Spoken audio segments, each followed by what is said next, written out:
Em Ribeirão Preto, um juiz com uma caneta Bic na mão e um pouco de neurônio no cérebro mandou soltar o comerciante Eduardo Cornélio, que insistiu em abrir sua loja apesar do Plano São Paulo de contingenciamento, nome aí bonito dado pelo governador João Dória para o seu lockdown.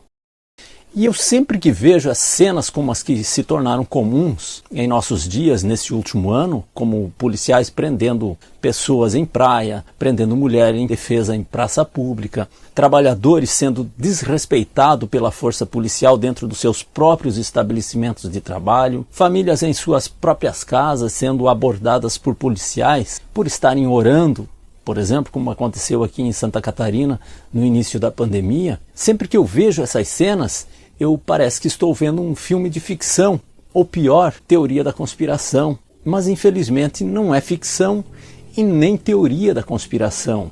É realidade e bem próximo de nós. Como esse caso do comerciante preso na cidade de Ribeirão Preto, levado preso aí por policiais que estavam juntos aos fiscais e jogado numa cela para ficar enjaulado como um criminoso, não sei por quanto tempo. Detalhe, o crime, querer trabalhar. Vivemos tempos estranhos, como disse o ministro Marco Aurélio na ocasião em que chamou Alexandre de Moraes de xerife. O comerciante, senhor Eduardo, teve prisão em flagrante. E o pior, o Ministério Público pediu que fosse convertido a prisão em flagrante em prisão preventiva. Logo o Ministério Público, que teria por obrigação que ser uma instituição de defesa do cidadão. Aliás, o Ministério Público tem sido bastante criticado por estar alheio às barbaridades cometidas contra a população nesses tempos estranhos. E realmente ele tem se abstido de seu papel nesse período de crise. Mas aí o juiz Gilvani Augusto Serra Azul Guimarães, também com esse nome, né, que fazia o plantão judiciário de Ribeirão Preto, deu a canetada do ano, liberando aí o seu Eduardo.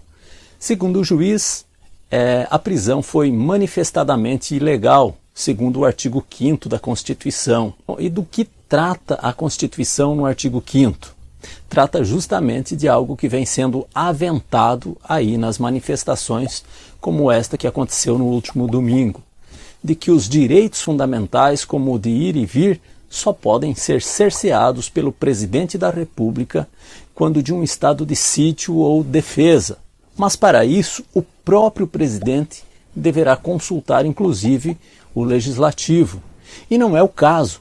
O próprio presidente já reclamou disso, dizendo que alguns governadores estão declarando um certo estado de sítio, né, nos seus estados, usurpando um poder que não é deles, logo é ilegal. Sorte ter caído na mão de um juiz com a cabeça no lugar para respeitar a nossa lei maior, né, a Constituição, coisa que está tão escassa por essas bandas de terras brasileiras. Ainda, para justificar a sua decisão, o Dr. Gilvani Augusto Serra Azul Guimarães citou pesquisas científicas e as recomendações da própria OMS. OMS que agora anda esquecida pelos tiranos, já que suas recomendações é que o fechamento ou o lockdown serviria apenas para empobrecer os mais pobres.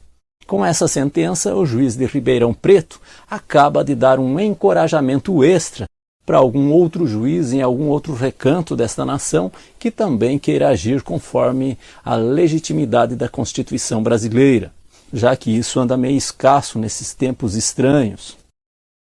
Um ano os governadores tiveram para se organizar para a pandemia. Um ano com todas as liberdades legais que o Supremo Federal os concedeu e com todos os recursos que o governo federal os enviou. Um ano. E não resolveram. E agora querem despejar na conta da população novamente a culpa pelo colapso na saúde. Imagina se fosse por vontade de alguns governadores e setores da imprensa, o país estaria fechado há um ano. Você aguentaria em casa sem trabalhar, sem nada por um ano. Esta é o tamanho da insanidade de algumas cabeças que temos por aí. Agora você imagina um ano com recursos financeiros, com recursos da lei, e esses caras vêm dizer agora novamente que a solução é a população ficar em casa porque o sistema de saúde colapsou. Ainda bem que existem e estão começando a aparecer alguns cabras como esse juiz, que com atitudes como estas também vão desencorajando esses policiais, que aliás, nem sei se são policiais, mas que vestem farda pelo menos, né? Vão desencorajando eles a tomarem atitudes truculentas como estas com os trabalhadores. Esses policiais não são gente de alma e coração, não merecem a honra do respeito. São criminosos que arrastam trabalhadores, prendem senhoras indefesas, humilham aqueles a quem deveriam defender, pois são quem realmente pagam os seus salários. Ações como esta, deste juiz, vai desencorajando eles a agirem assim. Que Deus ilumine sempre a mente e o coração das nossas autoridades.